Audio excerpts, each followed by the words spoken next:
Halo semuanya, ketemu lagi sama gua Hakuba. Dan tentu saja ya, sepertinya kalian udah nonton episode 8 dari Attack on Titan Final Season. Dan ya, gue udah gak bikin konten review episode lagi temen-temen ya, karena konten kayak gitu tuh cuma bertahan 1 minggu. Jadi kalau misalnya gua gak upload dalam 1 minggu, artinya tuh konten tuh udah basi. Gua sibuk di real life temen ya, di dunia nyata. Jadi gua gak punya waktu buat bikin konten dalam beberapa waktu ini gitu. Tapi karena nih udah kelamaan banget ya gue nggak upload, jadi gue sekarang bikin konten ini yang kalian lagi nonton sekarang ini gitu. Dan di video kali ini teman-teman ya, masih sama konten Attack on Titan juga.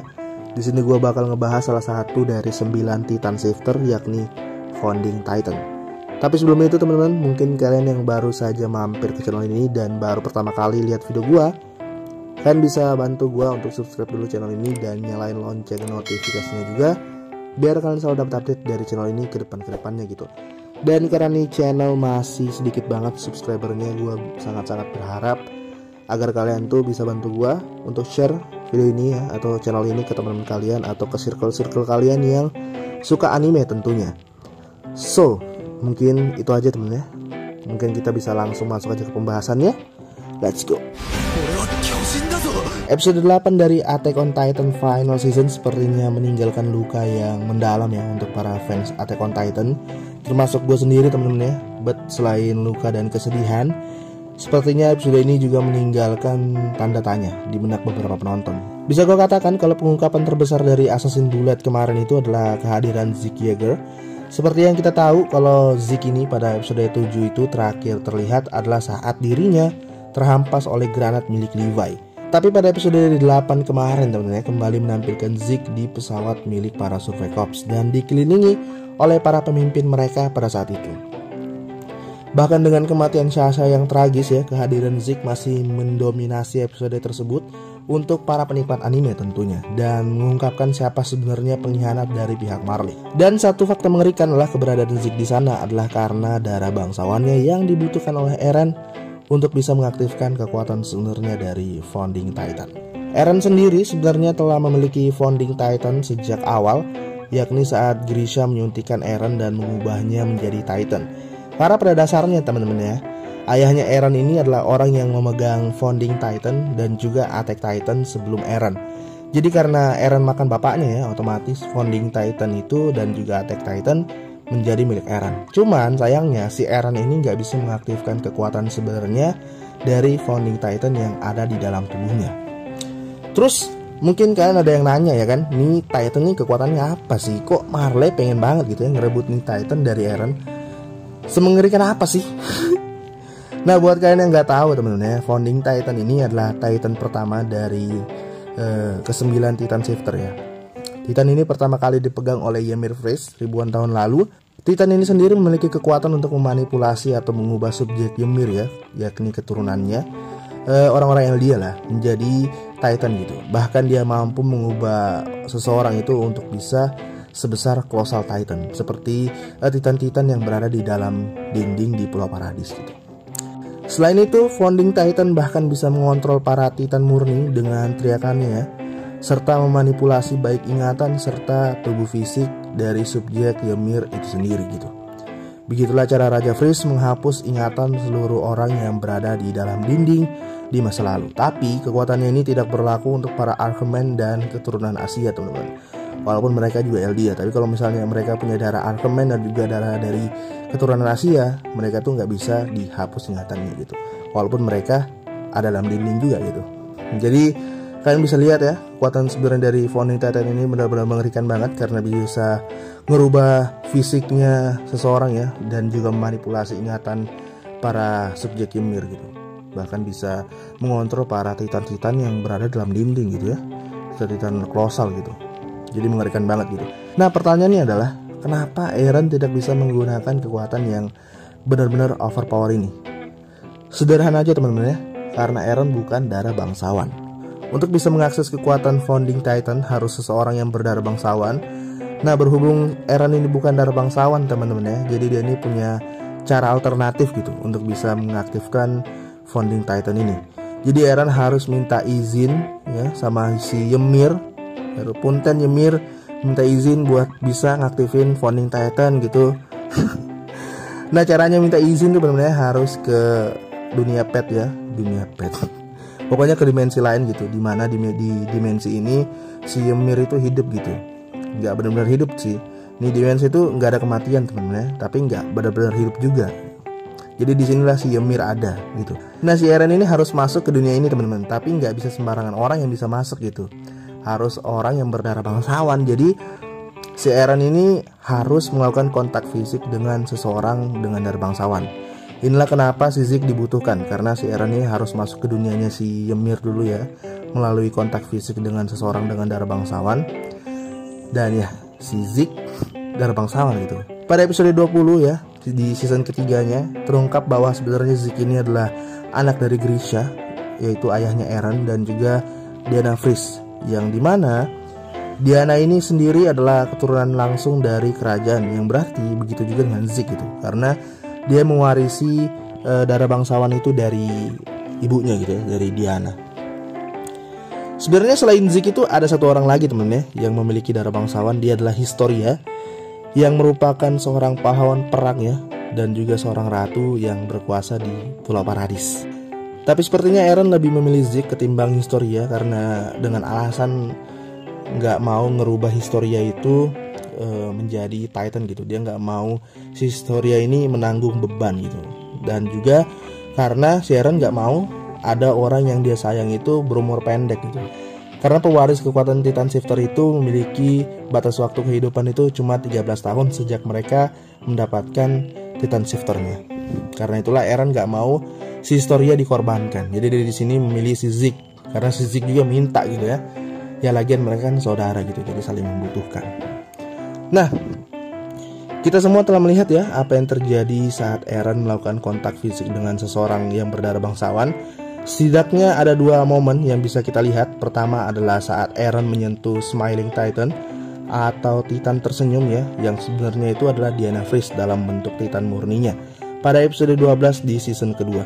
Setelah mereka melakukan kontak fisik, Eren secara tidak sengaja mengeluarkan teriakan yang memerintah Titan murni lain yang berada di dekatnya itu untuk memakan Diana.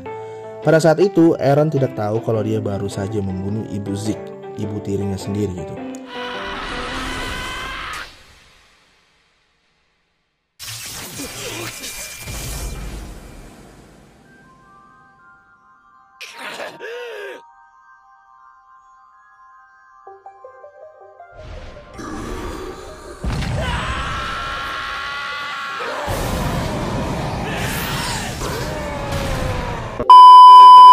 Yang kedua adalah ketika Historia memberikan medali kepada para Survey Corps di episode 22 season 3. Saat Eren mencium tangan Historia dan kembali lagi ya mengaktifkan kekuatan dari Founding Titan gitu.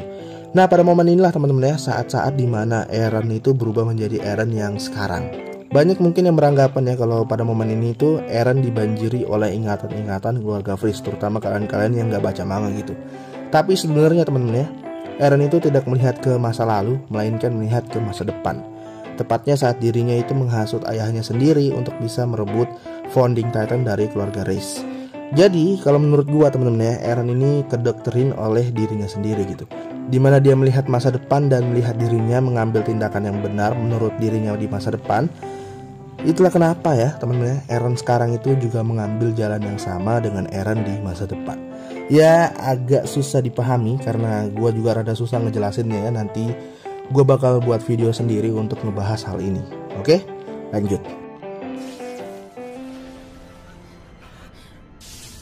私は壁の外から来たエルディア人。あなた方と同じユミルの民です。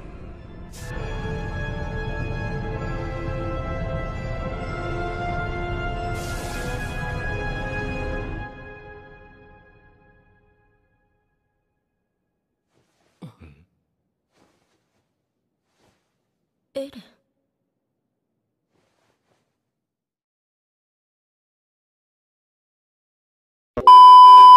Garis keturunan bangsawan sangat penting untuk menggunakan Founding Titan dalam kapasitas penuhnya.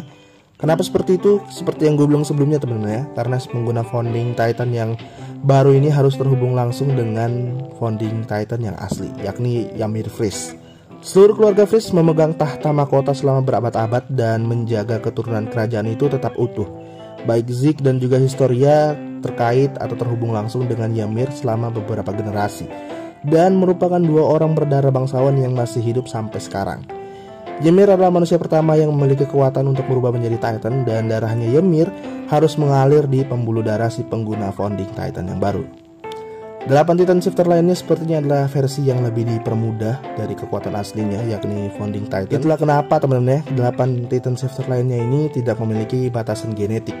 Jadi nggak perlu darah bangsawan untuk bisa mengakses kekuatan seperti Armor Titan, Female Titan, Colossal Titan, dan juga Titan-Titan Shifter lainnya selain Founding Titan gitu. Jadi itulah kenapa Annie dalam bentuk Female Titannya itu bisa memanggil para Titan murni itu untuk berlari ke arahnya gitu, karena itu kekuatan dari Female Titan gitu. Walaupun sebenarnya Annie ini bukan darah bangsawan, tapi dia tetap bisa menggunakan kekuatan dari Female Titan ini, karena ya seperti gue bilang gitu, nggak ada batasan genetik. Jadi nggak perlu minta izin sama si Ymir untuk bisa mengakses kekuatan Female Titan.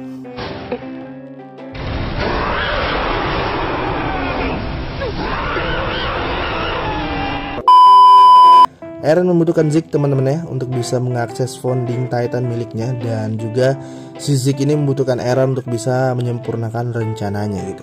Seperti yang dikatakan Willy Tybur teman-teman ya, Eren dan Zeke ini mengakses Founding Titan adalah untuk memulai Ramling, yakni peristiwa bencana yang akan membawa jutaan Colossal Titan ini ke dataran Marley dan dilanjutkan ke seluruh dunia.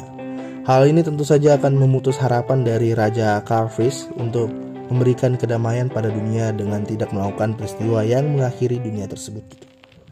Kalian sudah melihat sejauh mana Eren mengikuti jejak dirinya di masa depan, termasuk memanipulasi para Survey Corps agar bisa menyerang Marley secara langsung. Akankah Eren bertindak sejauh mengaktifkan Founding Titan dan memulai Ramling? Kalian yang baca manga jangan spoiler ya kampret ya. Biarkan teman-teman kita yang gak baca manga itu melihat apa yang Eren lakukan ke depannya gitu di animenya. Jadi kita harus bisa menghormati ya teman-teman ya, harus bisa menghargai teman-teman kita yang nggak baca manga gitu. Biarkan mereka merasakan keseruannya di anime. Kita yang baca manga tuh nggak usah spoiler kita. Ya boleh spoiler ya, tapi jangan nggak boleh spoiler yang apa ya, spoiler gede gitu, spoiler kecil aja gitu. Ngomong apa sih? So guys, jadi itu dia pembahasan pada video kali ini. Gua harap kalian enjoy nontonnya, dan semoga maksud-maksud dan juga penjelasan dari gue ini bisa mudah kalian pahami gitu. Kalau misalnya kalian kurang paham, silahkan nonton ulang temen-temen ya. Kalau misalnya kalian malas ya atau capek gitu dengerin gue bacot, kalian bisa tulis aja di kolom komentar. Kalau misalnya gue paham dengan pertanyaan kalian dan bisa gue jawab, gue bakal jawab. Oke? Kalau misalnya gue nggak jawab, ya berarti gue nggak paham gitu. Mungkin teman-teman kita yang lain bisa bantu jawab teman-teman kita yang nggak paham gitu. Ngomong apa sih?